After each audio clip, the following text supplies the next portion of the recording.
إن الحمد لله نحمده ونستعينه ونستغفره ونعوذ بالله من شرور أنفسنا ومن سيئات أعمالنا من يهد الله فلا مضل له ومن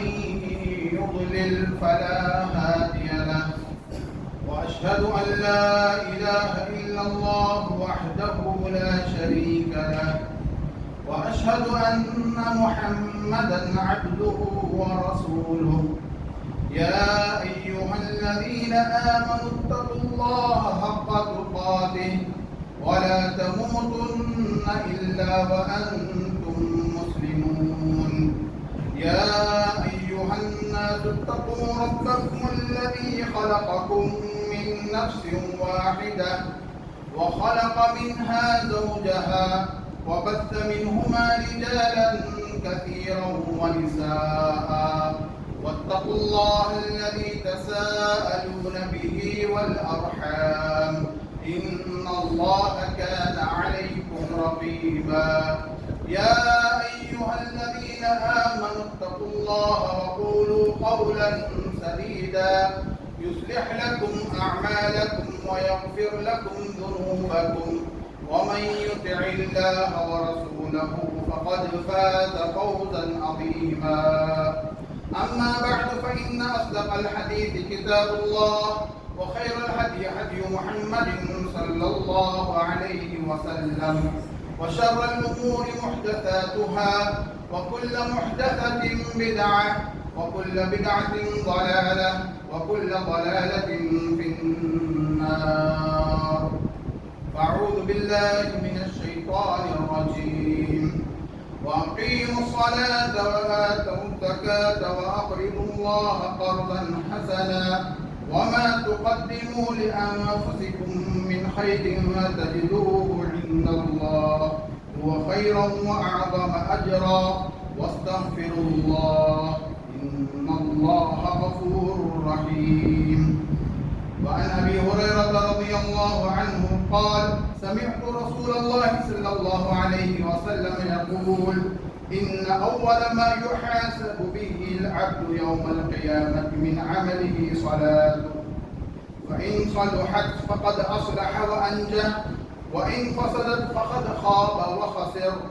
فإن انتقص من فريضته شيئا قال الرب عز وجل انظروا هل لعبدي من تطوع فيكمل به ما انتقص من الفريضة ثم يكون سائر عمله على ذلك رواه الترمذي وقال النبي صلى الله عليه وسلم إن أبواب الخير لكثيرة رواه ابن ماجه تمام قسم کی تعریف حمد و ثنا بزرگیہ اور کبریائی اللہ وحدہ لا شریک کے لیے ہے جو تنی تنہا پوری کائنات کا خالق و مالک ہے وہی مدبر ارض و سما ہے اسی کی بادشاہت ہے اسی کی سلطنت ہے وہی عبادت کے لائق ہے درود و سلام آخری نبی جناب محمد مصطفیٰ صلی اللہ علیہ وآلہ وسلم پر کہ آپ نے اللہ کے پیغام کو پورا بندوں تک پہنچایا اور اس میں کوئی بھی کمی زیادتی نہیں دی محترم حاضرین اللہ سبحانہ و تعالیٰ نے ہم اور آپ کو اس کی عبادت کے لیے پیدا کیا اور اس دنیا میں رہ کر کے ہمیں کیا کام کرنا ہے اس کو ہمیں بتا دیا بعض چیزیں ہم پر واجب قرار دی کہ اس کو کرنا ہر حال میں لازم اور ضروری ہے اور اس کے علاوہ بہت ساری چیزیں بتا دی کہ انہیں انجام دے کر کے ایک بندہ اللہ کا قرب حاصل کر دیتا ہے اللہ سبحانہ و تعالیٰ نے جو چیزیں ہم پر لازم قرار دی ہیں جنہیں فرائض کہتے ہیں وہ عبادات بدنی عبادات بھی ہوتے ہیں مالی عبادات بھی ہوتے ہیں اور جن کا تعلق علم سے بھی ہوتا ہے اور آدمی کی صلاحیتوں سے بھی اس کا تعلق ہوتا ہے جو اللہ سبحانہ و تعالیٰ نے جو چیزیں عطا کی ہیں ان کے مطابق اللہ کی عبادت کریں جو فرائض ہیں ان کو بجا لائیں فرائض میں اگر آدمی کوتاہی کرتا ہے تو پھر اس کی پکڑ ہوگی اس کے علاوہ جو نوافل ہیں، جو خیر کے کام ہیں، بہت سارے ہیں، بہت زیادہ ہیں، ان کو انجام دینے سے آدمی اللہ کا قرب حاصل کرتا ہے۔ جو آیت میں نے تلاوت کی، وَأَقِیمُوا الصَّلَاةَ وَآتُوا الزَّکَاةَ وَأَقْرِضُوا اللَّهَ قَرْضًا حَسَنًا، کہ نماز قائم کرو، زکوٰۃ ادا کرو اور اللہ سبحانہ تعالیٰ کو بہترین قرض دو۔ وَمَا تُقَدِّمُوا لِأَنفُسِكُم مِّن خَيْرٍ تَجِدُوهُ عِندَ اللَّهِ، اور جو اپنی ذات کے لیے بھلائیاں جو تم پیش کرتے ہو، آگے بھیجتے ہو، وہ اللہ سبحانہ تعالیٰ کے پاس تم ان کو پاؤ گے۔ تَجِدُوهُ عِندَ اللَّهِ هُوَ خَيْرٌ وَأَعْظَمُ أَجْرًا، یہ چیز بہت بہتر ہے اور بہت زیادہ اجر کا سبب ہے۔ واستغفر اللہ، اور اللہ سے استغفار طلب کرتے رہو۔ ان اللہ غفور الرحیم، بے شک اللہ سبحانہ تعالیٰ بخشنے والا، رحم کرنے والا ہے۔ آدمی جو چیزیں تطوعاً جو چیزیں انجام دیتا ہے، چاہے وہ عبادات میں ہو، عبادات یعنی بدنی عبادات ہوں یا مالی عبادات ہوں، تطوعاً جو کام بندہ انجام دیتا ہے وہ اس کے لیے اس میں بہت زیادہ خیر ہے۔ ومن تطوع خیرا فهو خیر لہ، جو کوئی بندہ تطوعاً، جو پر لازم نہیں ہے، جو اس پر واجب نہیں ہے، فرض نہیں ہے، ان فرائض کے علاوہ بھی بہت سارے نیکی کے کام ہوتے ہیں، انہیں بندہ انجام دیتا ہے، یہ اس کے حق میں بہت زیادہ خیر کا کام ہوتا ہے، بہت زیادہ بھلائی کا کام ہوتا ہے۔ فرائض ہر ایک پر لازم ہے، کوئی اس سے بچ نہیں سکتا، کوئی کسی کے لیے وہ چیز، وہ ایکسکیوز اس میں نہیں ہے، وہ اپنے آپ کو اس سے الگ نہیں رکھ سکتا۔ فرائض تو انجام دینا ہی ہے، لیکن جو نوافل جو ہوتے ہیں، جو مستحبات ہوتے ہیں، ان کے ادا کرنے سے آدمی بہت زیادہ اللہ کے قریب ہو جاتا ہے۔ ایک بندہ ہوتا ہے فرائض انجام دیتا ہے لیکن نوافل کا اہتمام نہیں، مستحبات کا اہتمام نہیں کرتا، اس کے مقابلے میں دوسرا شخص جو مستحبات اور نوافل کو بھی انجام دیتا ہے، ان نوافل کے ذریعے سے اللہ کا بہت زیادہ قریب ہو جاتا ہے۔ دنیا کے معاملے میں بھی ایسا ہے کہ آدمی جو اس کی ڈیوٹی ہے اس کو انجام دیتا ہے، بس پھر وہ اپنے طور پر رضاکارانہ طور پر کچھ بھی نہیں کرتا ہے، تو پھر وہ ترقی نہیں کر پاتا۔ اس کی ترقی کے لیے وہ اپنی ڈیوٹی کے ساتھ ساتھ رضاکارانہ طور پر جو خدمات انجام دیتا ہے، ان خدمات کی وجہ سے وہ بہت زیادہ ترقی کر لیتا ہے۔ طالب علم کا معاملہ بھی یہی ہے کہ جو تعلیمی اوقات ہیں، جو تدریسی اوقات ہیں، ان میں وہ پڑھ لیتا ہے، استاد کے درس کو سن لیتا ہے، پڑھ لیتا ہے، ہو گیا، اور اس کے بعد محنت نہیں کرتا۔ اس کے مقابلے میں ایک طالب علم جو ہے وہ جو لازمی دروس ہوتے ہیں، اسباق ہوتے ہیں، اس کو اٹینڈ کرتا ہے، اس کو پڑھتا ہے، اس کے بعد بھی گھر جانے کے بعد فارغ اوقات میں وہ کتاب کھولتا ہے، پڑھتا ہے، محنت کرتا ہے، وہ طالب علم بہت زیادہ متفوق ہوتا ہے، وہ آگے بڑھ جاتا ہے اور اس پوزیشن وہ حاصل کر لیتا ہے۔ تطوعات اپنی زندگی میں ہونے چاہیے، جو لازمی کام ہے وہ تو کرنا ہی ہے، اس کے علاوہ جو مستحبات ہیں، جو نوافل ہیں یا جو تطوعاً کیے جانے والے کام ہیں، ان کے کرنے کا بھی اہتمام کرنا چاہیے۔ ابو ہریرہ رضی اللہ تعالیٰ عنہ کی روایت ہے، فرماتے ہیں کہ رسول اللہ صلی اللہ علیہ وسلم نے فرمایا کہ ان اللہ تعالی قال من عادى لي وليا فقد آذنته بالحرب وما تقرب إلي عبدي بشيء أحب إلي مما افترضت عليه وما يزال عبدي يتقرب إلي بالنوافل حتى أحبه فإذا أحببته كنت سمعه الذي يسمع به وبصره الذي يبصر به ويده الذي يبطش بها ورجله الذي يمشي بها إلى آخره۔ ابو ہریرہ رضی اللہ تعالیٰ عنہ فرماتے ہیں کہ رسول اللہ صلی اللہ علیہ وسلم نے فرمایا کہ اللہ تعالیٰ کہتا ہے، یہ حدیث قدسی ہے کہ اللہ تعالیٰ خود فرماتا ہے کہ جو کوئی میرے بندے سے، میرے ولی سے، میرے دوست سے، من عاد لی ولیا، میرا جو دوست ہوتا ہے، ولی جو ہوتا ہے، اس سے دشمنی لیتا ہے، اس سے دشمنی کرتا ہے، تو میں اس سے جنگ کا اعلان کرتا ہوں۔ اور پھر فرمایا اور بندہ جس کام کے وما تقرب الی عبدی بشیء، بندہ جن کاموں کو انجام دے کر کے میرا قرب حاصل کرنا چاہتا ہے، جو مجھے محبوب ہیں اس میں سب سے بہتر کام جو ہے وہ فرائض ہیں. فرائض تو لازم ہے، کرنا ہی ہے، جس سے آدمی اللہ کا قرب حاصل کرتا ہے. فرائض کو چھوڑ کر کے، فرائض کو انجام دیے بغیر نوافل سے اللہ کا قرب حاصل نہیں کیا جا سکتا. فرائض تو پہلے مرحلے میں مکمل ہونے چاہیے. فرائض کی ادائیگی کے بعد پھر اللہ کے رسول اللہ تعالیٰ فرماتا ہے وَمَا تَقَرَّبَ إِلَيَّ عَبْدِي بِشَيْءٍ أَحَبَّ إِلَيَّ مِمَّا افْتَرَضْتُ عَلَيْهِ وَمَا يَزَالُ عَبْدِي يَتَقَرَّبُ إِلَيَّ بِالنَّوَافِلِ حَتَّى أُحِبَّهُ. میرا بندہ جو ہے برابر میرا قرب حاصل کرتا رہتا ہے نوافل کے ذریعے سے. فرائض کو انجام دیتا ہے، اس کے ساتھ ساتھ وہ نوافل کے بجا لا کر کے، نوافل کو بجا لا کر کے میرا قرب حاصل کرتا ہے حتی احبہ، یہاں تک کہ میں اس سے محبت کرنے لگتا ہوں. نوافل کے ذریعے سے اللہ کا قرب حاصل کیا جائے تو پھر اللہ تعالیٰ ایسے بندے سے محبت کرنے لگتا ہے. فَإِذَا أَحْبَبْتُهُ، پھر اللہ تعالیٰ فرماتا ہے جب میں کسی بندے سے محبت کرتا ہوں تو پھر میں اس کی آنکھ بن جاتا ہوں جس سے وہ دیکھتا ہے، میں اس کے کان بن جاتا ہوں جس سے وہ سنتا ہے، میں اس کا ہاتھ بن جاتا ہوں جس سے وہ پکڑتا ہے، میں اس کا پیر بن جاتا ہوں جس سے وہ چلتا ہے. اس کا مطلب کیا ہے کہ وہ دیکھتا ہے تو میری رضا کی کام دیکھتا ہے، وہ سنتا ہے تو وہ اور باتیں سنتا ہے جس سے میں خوش ہوتا ہوں، وہ ہاتھ سے کوئی کام کرتا ہے تو وہی کام کرتا ہے جس سے میں خوش ہوتا ہوں. میری مرضی کے خلاف اس سے کوئی کام نہیں ہوتا. تو یہ نوافل کے ذریعے سے اللہ کا قرب حاصل کیا جاتا ہے. پھر یہ جو نوافل جو ہوتے ہیں جس سے اللہ کا قرب حاصل کیا جاتا ہے، اگر دیکھا جائے تو نوافل کی فہرست، مستحبات کی فہرست بہت لمبی ہے.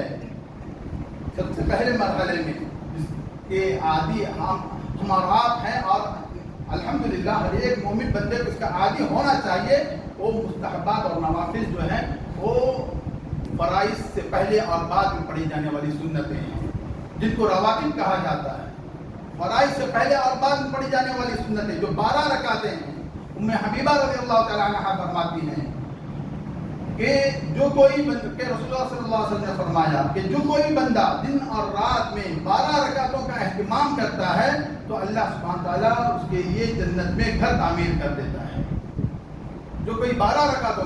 کا اہتمام کرتا ہے، ظہر سے پہلے 4 رکعت، ظہر کے بعد میں 2 رکعت، مغرب کے بعد 2 رکعت، اور عشاء کے بعد 2 رکعت، اور فجر سے پہلے 2 رکعت، ان نمازوں کا، ان رکعتوں کا اہتمام جن کو رواتب کہتے ہیں، جن کو سنت مؤکدہ کہتے ہیں. اس کے علاوہ بھی اور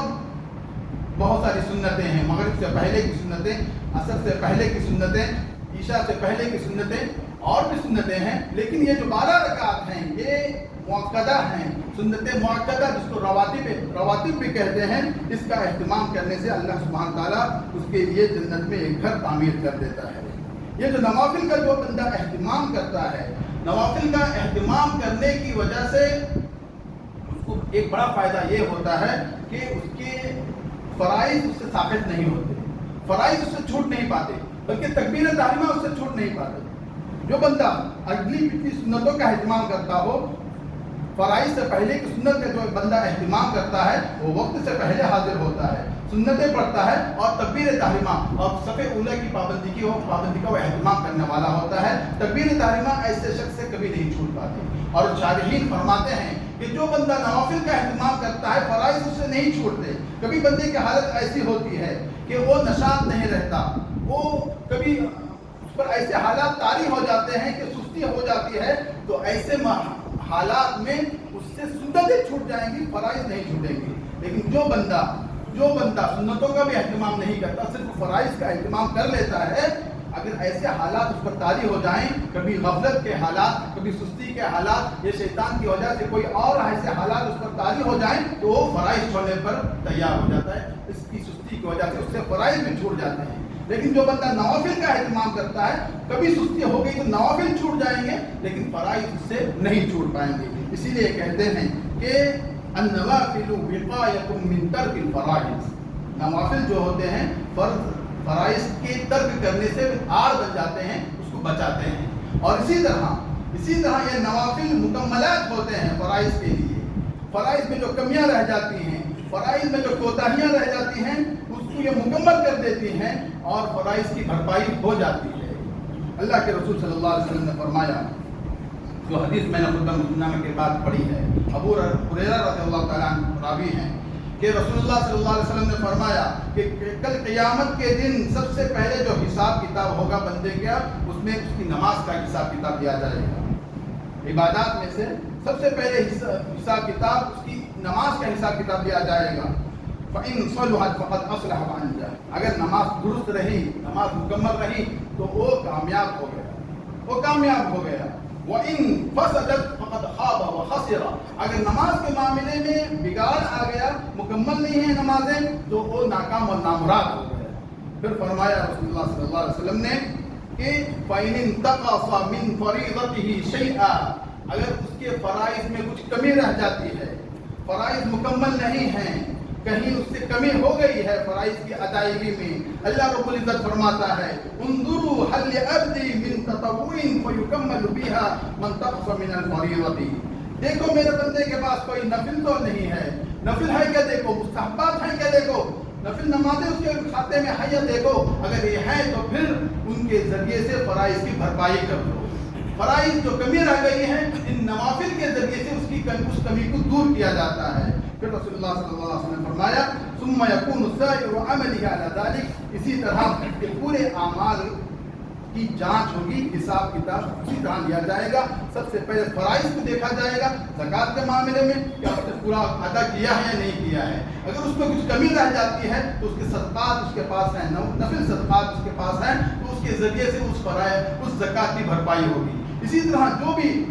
اعمال ہیں سب سے پہلے فرض اس نے ادا کیا ہے یا نہیں یہ دیکھا جائے گا، اگر اس کے پاس نوافل کی کثرت ہے تو کمی رہ جانے کی صورت میں اس نوافل کے ذریعے سے فرائض کی بھرپائی ہو جائے گی۔ تو ہماری زندگی میں فرائض کا ہمیں اہتمام کرنا، فرائض کے اہتمام کے ساتھ ساتھ نوافل کا بھی ہمیں اہتمام کرنا چاہیے۔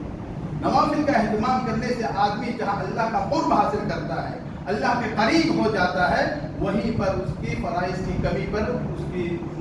کی بات پرس نہیں ہوگی اور اس کی فرائض کی تکمیل ہو جاتی ہے۔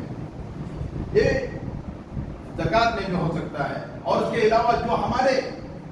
ڈیوٹی ہوتی ہیں، ہماری جو ڈیوٹیاں ہوتی ہیں جہاں پر ہم کام کرتے ہیں، فرض کام جو ہمارا ہوتا ہے، اس کے ساتھ ساتھ ہم رضاکارانہ طور پر بھی مزید اپنی خدمات دیں۔ کہیں ہماری فرض ڈیوٹی میں جو ہماری ڈیوٹی ہے، جتنے ٹائم کی ہماری ڈیوٹی ہے، وہاں پر ہم سے کہیں کوتاہی ہوئی ہو، جو ہم نے رضاکارانہ طور پر زائد محنت کی ہے، اپنے طور پر ہم نے خدمات دی ہیں، اس کی وجہ سے ہماری جو فرض ادائیگی میں کمی کو پورا کیا جائے گا اور ہمارے پاس فرص نہیں ہوگی، اللہ کے یہاں پر ہمارا مواخذہ نہیں ہوگا۔ تو اسی طرح صدقہ و خیرات میں بھی فرائض جو زکوٰۃ ہیں اس کے علاوہ بھی بہت زیادہ ہم اللہ کے راستے میں صدقہ و خیرات کرنے والے رہے۔ یہ رسول اللہ صلی اللہ علیہ وسلم کان اجود الناس، بہت زیادہ صدقہ خیرات کرنے والے، بہت زیادہ صدقہ خیرات کرنے والے، اور رمضان کے مہینے میں آپ صلی اللہ علیہ وسلم اور زیادہ صدقہ خیرات کرتے تھے۔ تیز ہوا چلنے کی مانند کہ پوری چیزوں کو لے اٹھ جاتی ہے، اسی طرح آپ صلی اللہ علیہ وسلم صدقہ خیرات کرتے تھے کہ کوئی چیز باقی نہیں رہی۔ آپ صلی اللہ علیہ وسلم صدقہ خیرات بہت زیادہ کرتے تھے۔ صدقہ خیرات کی، ان صدقات کی بہت زیادہ اہمیت ہے، بہت زیادہ اہمیت ہے۔ جب آدمی کا انتقال ہو جائے گا تو اللہ کے دربار میں وہ کہے موت کے قریب وہ یہ تمنا کرے گا کہ اس کو صدقہ کرنے کا موقع مل جائے۔ اللہ سبحانہ تعالیٰ نے سورہ منافقین میں ذکر کیا ہے وَأَنفِقُوا مِمَّا رَزَقْنَاكُمْ مِنْ قَبْلِ أَنْ يَأْتِيَ أَحَدَكُمُ الْمَوْتُ فَيَقُولَ رَبِّي لَوْلَا أَخَّرْتَنِي إِلَىٰ أَجَلٍ قَرِيبٍ فَأَصَدَّقُ وَأَكُن مِّنَ الصَّالِحِينَ۔ اللہ سبحانہ تعالیٰ نے کہا کہ تم اللہ کے راستے میں جو کچھ اللہ تعالیٰ نے تمہیں عطا کیا ہے اس کو خرچ کرو قبل اس کے کہ تمہیں موت آ جائے۔ موت آنے سے پہلے اللہ کے راستے میں خرچ کرو۔ یہ نہیں کہ آدمی کے پاس بہت زیادہ مال ہے تو وہی خرچ کرے گا، جو اللہ تعالیٰ نے عطا کیا ہے، اللہ تعالیٰ نے جو تمہیں صلاحیتیں دی ہیں ان صلاحیتوں کو اللہ کے راستے میں خرچ کرو۔ جو اللہ تعالیٰ نے تمہیں پیسہ دیا ہے زیادہ نہیں ہے، کم ہے، ان کم میں سے بھی تھوڑا بہت اللہ کے راستے میں خرچ کرو۔ بعض صحابہ جو ہے اللہ کے راستے میں خرچ کرنے کا اتنا جذبہ ہوتا کہ وہ جا کر کے محنت کرتے، محنت کرنے کے بعد جو انہیں معاوضہ ملتا اس معاوضے کو لے آ کر کے اللہ کے راستے میں خرچ کرتے۔ اللہ کے راستے میں خرچ کرنے کا جذبہ ہونا چاہیے، بہت زیادہ ہم اللہ کے راستے میں خرچ کریں۔ کل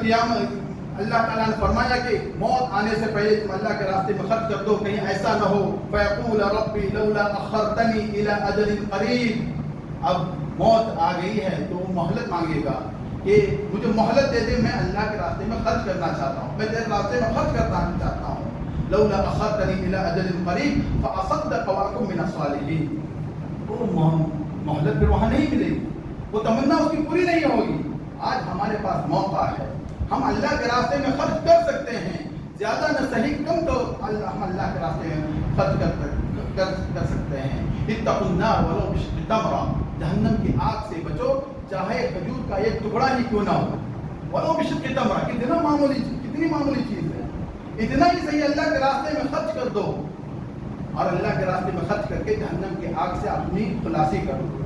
تو اللہ کے راستے میں خرچ کرنے کا جذبہ ہونا چاہیے۔ اور صحابہ رضوان اللہ تعالیٰ علیہم اجمعین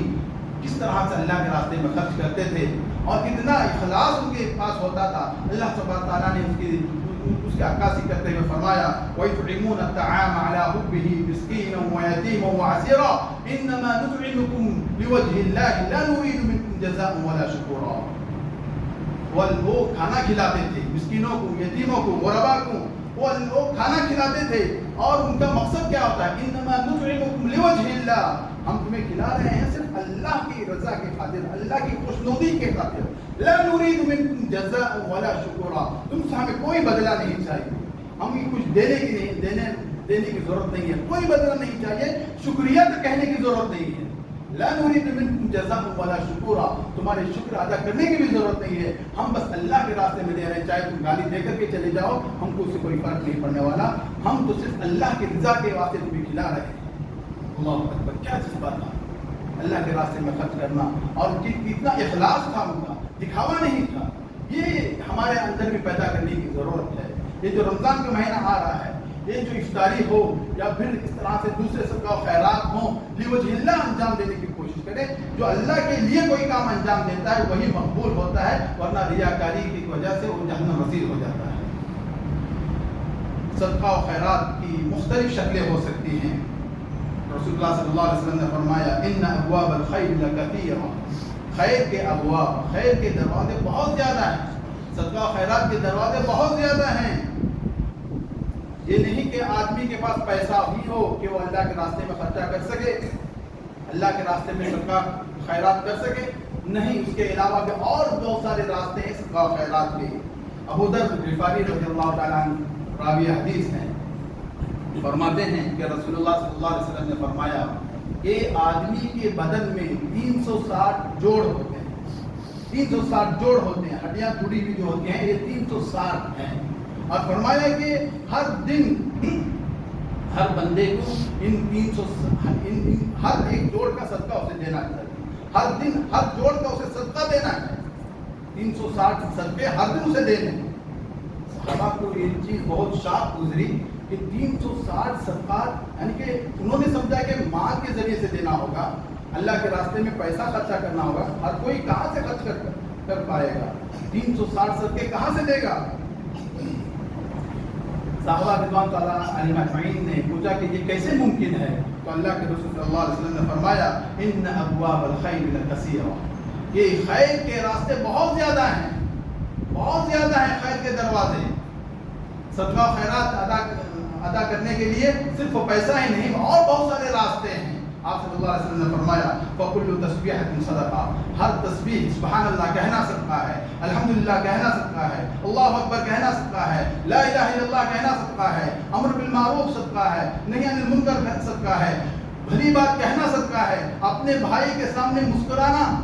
کر ملنا بھی صدقہ ہے، کسی کی مدد کرنا صدقہ ہے، کسی کو راستہ بتانا صدقہ ہے، کسی کو ایک گھونٹ پانی پلانا صدقہ ہے، کسی کے کام میں مدد کرنا صدقہ ہے۔ اس طرح سے آپ نے بہت ساری چیزیں گنائی، اور یہ حدیث جو ہے مختلف طرق سے مختلف الفاظ کے ساتھ وارد ہوئی ہے، جمع کرنے والوں نے اس کو جمع کیا ہے، تقریباً 30 چیزیں اللہ کے رسول صلی اللہ علیہ وسلم نے گنائی کہ یہ صدقہ ہے، یہ صدقہ ہے۔ اس طرح سے آپ نے بہت ساری چیزیں گنائی اور کہا کہ یہ تمام چیزیں صدقہ ہیں تیرے لیے۔ آخر میں فرمایا، آخر میں اللہ کے رسول صلی اللہ علیہ وسلم نے فرمایا وَلَكَ فِي جِمَاعِكَ زَوْجَتِكَ صَدَقَةٌ، اور جو تو اپنی بیوی سے ہم بستری کرتا ہے یہ بھی تیرے لیے صدقہ ہے۔ اللہ کے رسول صلی اللہ علیہ وسلم جب یہ بات کہی کہ بیوی سے اپنی خواہش پوری کرنے پر بھی تم کو صدقے کا ثواب ملے گا، صحابہ نے پوچھا کہ اے اللہ کے رسول، کوئی بندہ اپنی ضرورت پوری کر رہا ہے، اپنی شہوت کو پوری کر رہا ہے، اپنی حاجت پوری کر رہا ہے، کیا اس پر بھی اس کو ثواب ملے گا؟ کہ اللہ کے رسول صلی اللہ علیہ وسلم نے فرمایا دیکھو، اگر وہ بندہ اپنی بیوی کے علاوہ غلط راستے میں اپنی شہوت پوری کر لے، غلط راستے میں اپنی ضرورت پوری کر لے، گناہ کے راہ میں اپنی ضرورت پوری کر لیتا ہے، کیا اس کو گناہ نہیں ہوگا، اس کو عذاب نہیں ہوگا؟ صحابہ نے کہا کہ ہاں ضرور۔ تو اللہ کے رسول صلی اللہ علیہ وسلم نے کہا کہ جب وہ صحیح راستے میں اپنی بیوی سے شہوت پوری کرتا ہے تو اس کو ثواب ملے۔ اللہ اکبر۔ مومن کا جو کام ہوتا ہے، مومن جس نیت کے ساتھ، ثواب کی نیت کے ساتھ جو بھی عمل کرتا ہے، اللہ سے ثواب کو امید رکھتے ہوئے اور اس کی نیت درست کر لیتا ہے کہ اس کے ذریعے کھاتا بھی ہے تو نیت درست کر لیتا ہے کہ اس سے میں طاقت حاصل کروں گا اور اللہ کی عبادت کروں گا، کماتا ہے تو اس کی وہ نیت کر لیتا ہے کہ میں اپنی بیوی بچوں کو پالوں گا، والدین کی خدمت کروں گا۔ جو نیت درست کر لیتا ہے تو اس کو ثواب لکھا جاتا ہے۔ اور آخر میں رسول اللہ صلی اللہ علیہ وسلم نے فرمایا وَيُجْزِعُ أَحَدُكُم مِّن ذَلِكَ كُلِّهِ رَكْعَتَانِ يَرْكَعُهُمَا مِنَ الضُّحَىٰ۔ آپ صلی اللہ علیہ وسلم نے فرمایا اتنے سارے صدقات جو اسے دینے ہیں نا، 360 صدقے ہر دن میں اس کو ادا کرنے ہیں، اگر وہ 2 رکعت چاش کی نماز پڑھ لیتا ہے، ضحیٰ کی نماز، چاش کی نماز جو پڑھ لیتا ہے تو وہ تمام چیزیں جو ہیں 360 صدقے سے اس کو اس سے ادا ہو جائیں گی، یجزی اس کے لیے کافی ہو جائیں گی۔ 2 رکعت چاش کی رکعت، 2 رکعت جو چاش کی نماز پڑھ لیتا ہے تو یہ 2 رکعت جو ہے اس کے لیے کافی ہو جائیں گی، تو 360 صدقے اس کے ادا ہو جائیں گے۔ اتنا آسان ہے، اس کا اہتمام ہمیں کرنا چاہیے، نوافل کا اہتمام ہمیں کرنا چاہیے، اس لیے زیادہ ثواب کے کام آئیں گے۔ آخری بات ایک حدیث سنا کر کے میں اپنی بات کو ختم کرتا ہوں۔ یہ حدیث بھی ابو ذر غفاری رضی اللہ تعالیٰ عنہ کی ہے، متفق علیہ کی روایت ہے کہ ابو ذر غفاری رضی اللہ تعالیٰ عنہ نے رسول اللہ صلی اللہ علیہ وسلم سے پوچھا ای العمل افضل، اے اللہ کے رسول بہترین عمل کون سا ہے، بہترین عمل کون سا ہے؟ رسول اللہ صلی اللہ علیہ وسلم نے کہا الایمان باللہ والجہاد فی سبیلہ، اللہ پر ایمان لانا اور اللہ کے راستے میں جہاد کرنا، یہ بہترین عمل ہے۔ ایمان کے بغیر کوئی عمل قبول نہیں ہے، ایمان لازم ہے۔ اللہ پر ایمان لانا یہ بہترین عمل ہے، اور اس کے بعد اللہ کے راستے میں جہاد کرنا یہ بہترین عمل ہے۔ ابو ذر غفاری رضی اللہ عنہ نے پوچھا قلت ای الرقاب افضل، کون سا گردن آزاد کرنا سب سے زیادہ افضل ہے، کس غلام کو آزاد کرنا؟ الرقاب یعنی گردن آزاد کرنا، فق رقبہ گردن آزاد کرو یعنی غلام آزاد کرنا، غلام آزاد کرنا، اور کون سا غلام آزاد کرنا زیادہ ثواب کا کام ہے؟ اللہ کے رسول اللہ نے فرمایا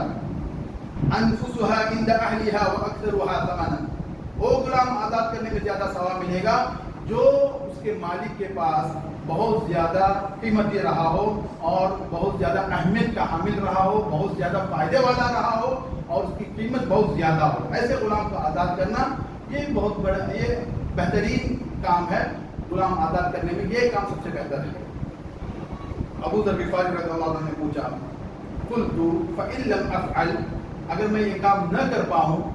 غلام اتنا بہترین غلام میں آزاد نہ کر پاؤں تو میں پھر کیا کام کروں؟ تو آپ صلی اللہ علیہ وسلم نے فرمایا تعین صانعا او تصنع لآخرک، آپ صلی اللہ علیہ وسلم نے فرمایا کہ کسی کام کرنے والے کی آپ مدد کرو۔ گردن آزاد نہیں کر سکتے، غلام آزاد نہیں کر سکتے، ہمارے لیے بھی یہی ہے، غلام آزاد نہیں کر سکتے ہیں تو کیا کرنا ہے؟ آپ نے کہا کہ کسی کام کرنے والے کی مدد کرو۔ مدد کرنا، جو محتاج ہے، بہت سارے محتاج ہوں گے،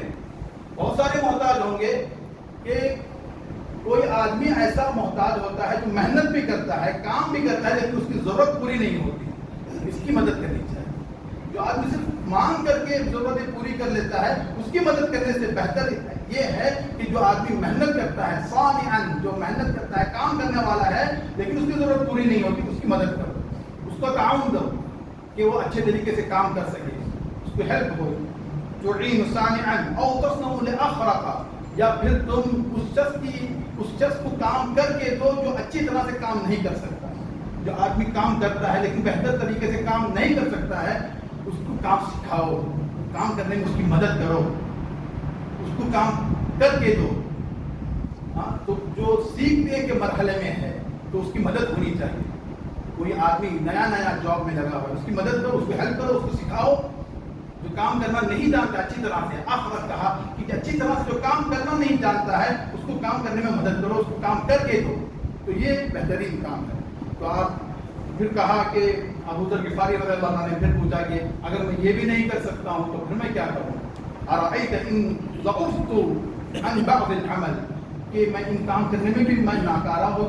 جاؤں, نہ کر پاؤں, تو پھر میں کیا کروں؟ تو آپ صلی اللہ علیہ وسلم نے کہا تکف شرک عن الناس فإنها صدقة منك على نفسك. اللہ اکبر, کتنی بڑی بات آپ نے کہ اپنی برائی سے لوگوں کو محفوظ رکھو, اپنی برائی سے لوگوں کو محفوظ رکھو, لوگوں کو تکلیف نہ دو, تمہاری برائی لوگوں تک نہ پہنچے. تم گھر پہ بیٹھ کے ہو, کچھ کام نہیں کرتے ہو, لیکن کمنٹس کرتے ہو, دوسروں کے کام میں روڑے اٹکاتے ہو, دوسروں پر غلط تبصرے کرتے ہو, اس کو کام کرنے کو نہیں دیتے. ایسے بھی مت کرو. کام نہیں کرتے ہو, کچھ نہیں کر سکتے, تو دوسروں کو تکلیف نہ دو. تکف شرک عن الناس, اپنی برائی سے لوگوں کو محفوظ رکھو. فإنها صدقة منك على نفسك, یہ بھی صدقہ ہے. اپنی برائی سے لوگوں کو محفوظ رکھتے ہو, لوگوں کو تکلیف نہیں دیتے ہو, تو یہ بھی تیرے حق میں صدقہ ہے. اللہ اکبر. صدقے کے کتنے دروازے ہیں, ابواب الخیر کثیرہ, خیر کے دروازے بہت زیادہ ہیں. اگر آدمی کچھ بھی نہیں کرتا ہے تو کسی کو تکلیف نہ دے, کام کرنے والے کو تکلیف نہ دے, کام کرنے والے کو کام کرنے دے, اس کے درمیان میں نہ آئے, تو یہ بھی صدقہ ہوگا. اللہ اکبر. یہ جو رمضان کا مہینہ آ رہا ہے, تو یہ رمضان کا مہینہ نیکیوں میں آگے بڑھنے والا مہینہ ہے. ہر ایک نیکیوں میں آگے بڑھنا چاہیے. نیکی کے جتنے کام ہیں جو وہ کر سکتا ہے, ہر ایک کی اپنی اپنی صلاحیتیں ہیں. کوئی مال کے ذریعے سے نیکی میں آگے بڑھ سکتا ہے, کوئی جو ہے اپنے علم کے ذریعے سے نیکی میں آگے بڑھ سکتا ہے, کوئی اللہ تعالیٰ کی کثرت سے عبادت کر کے نیکی میں آگے بڑھ سکتا ہے, کسی کے پاس کچھ صلاحیتیں ہیں, ان صلاحیتوں کے ذریعے سے ان لوگ نیکی میں آگے بڑھ سکتا ہے. یا باغی الخیر اقبل ویا باغی الشر اقصر. یہ منادی ہوتی ہے ہر رات رمضان میں, منادی ہوتی ہے کہ اے خیر کے طلبگار آگے بڑھ,